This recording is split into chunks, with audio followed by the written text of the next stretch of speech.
In this next video, we're going to show you how to restore range of motion in the ankle joint, its ability to dorsiflex, or what's known in lay people's terms as flexing the ankle.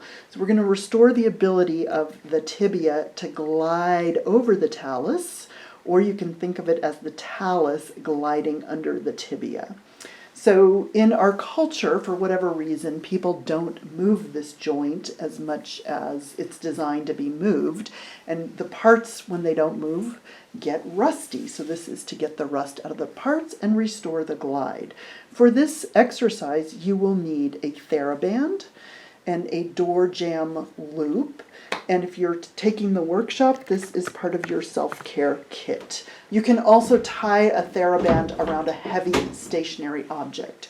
So Therabands don't last forever. I encourage you every time you use your Theraband to check its integrity and the integrity of the knot that you have tied to make a loop.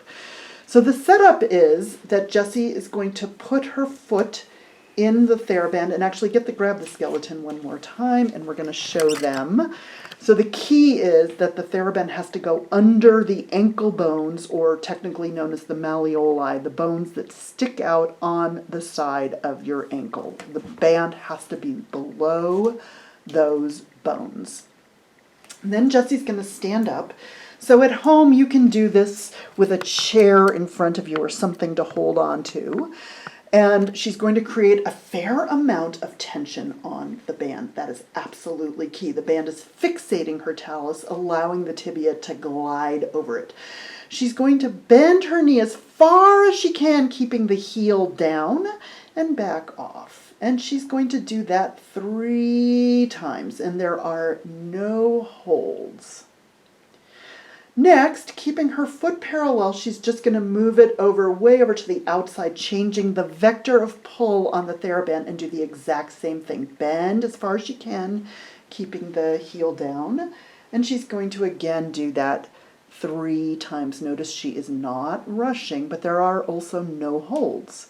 Then she's going to step in the other direction fairly far to create tension with a different vector of pull and do the exact same thing. 1, 2, 3, and we encourage you to use the assessment that we showed you in a previous video to do that before you do this correction and after, and just see how much gain you get. Awesome, Jessie.